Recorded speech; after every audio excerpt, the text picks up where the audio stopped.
কাতারের Hamad international এয়ারপোর্টটি দেখতে যেমন সুন্দর, ঠিক এখানে একটি খুবই চমৎকার ফুড কোর্ট রয়েছে।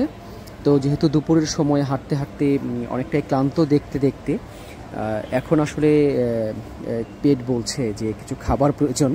তো এই জন্য আমিও আসলে দুপুরের খাবার জন্য ফুড কোর্টটি খুঁজে বের করলাম। খাবার খেতে আমি রেস্টুরেন্টে এসেছি, যদিও এখানে আমি দেখাবো আপনাদেরকে খাবারের দাম যথেষ্ট বেশি। যদি আপনারা যখন কেউ আসবেন কাতার এয়ারপোর্টে, বিশেষ করে খাবার চুজের ক্ষেত্রে এবং দামের ক্ষেত্রে অবশ্যই খেয়াল রাখবেন। খাবারের দাম একটু বেশি হলেও এখানকার যেই ডেকোরেশন বা তাদের যেই আধুনিক সব ব্যবস্থাপনা সেটি আপনাকে মুগ্ধ করবে।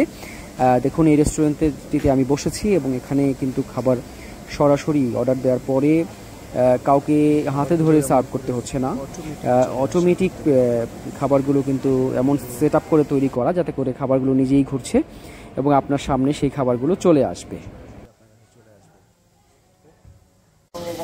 দেশের বাইরে গিয়ে যে কোনো জায়গায় খেতে গেলে আপনাকে যে জিনিসটি অবশ্যই মাথায় রাখতে হবে যে এখানে আসলে কোন ধরনের খাবার বিক্রি হয়, খাবারগুলো কি হালাল নাকি আবার, যেহেতু আমরা মুসলিম ধর্মের অনুসারী, সো হারাম এবং হালালের বিষয়টি সামনে চলে আসে, সেটি মাথায় রেখে আপনাকে অর্ডার করতে হবে। আমি যেখানে বসছি এটি একটি কোরিয়ান রেস্টুরেন্ট, তবে তাদের এখানে বিফ আইটেম রয়েছে, তার মানে অন্য কোনো রকমের আমি মেনু দেখেছি। যেহেতু কাতারের এয়ারপোর্ট এটি মুসলিম অধ্যুষিত একটি দেশ, তো এখানে সব ধরনের খাবার হালাল বলে আমি জানতে পারছি। তাই নিঃসন্দেহে আমি আসলে খাবারের জন্য অর্ডার করেছি এবং বসে আছি। কখন আমার খাবারটি এভাবে ঘুরে ঘুরে, দেখুন আমার পিছনে কিন্তু খাবার ঘুরে ঘুরে আসছে, এই পাশে অনেক খাবার একটু পরেই কিন্তু অবশ্য আমি লক্ষ্য করলাম যে এখানে অটোমেটিক যেই বলগুলো বা বাটিগুলো আসছে সেগুলো আকারে বেশ খানিকটা ছোটো, অর্থাৎ বেশিরভাগ ক্ষেত্রেই কিন্তু এগুলোর মধ্যে ডেজার্ট কিংবা সালাদ আইটেম রয়েছে। দর্শক দেখুন, আমার খাবারের বাটিটি একটু বড় হওয়াতে কিন্তু আমাকে হাতে করে এনে দেওয়া হয়েছে এবং এই খাবারটি আমি অর্ডার করেছি। সাথে স্পুন বা চামচ দিয়ে গেল আমাদের রেস্টুরেন্টের একজন। তো এটি চিকেন রাইস, স্টিকি রাইস, যেটি কোরিয়ান মেনু। এই সালাদের নাম আমি জানি না, তবে দুটো কথাটি বোঝা যাচ্ছে। এই খাবারটির দাম হচ্ছে এখানকার কাতারের ইয়েন হিসেবে হচ্ছে 48 ইয়েন।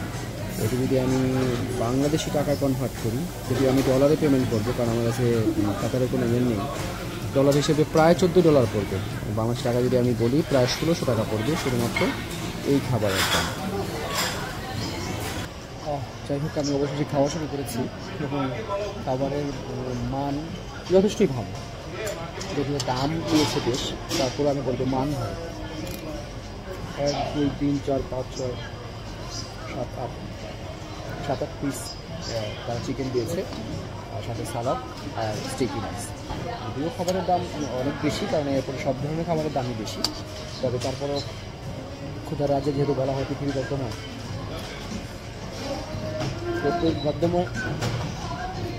পৃথিবীকে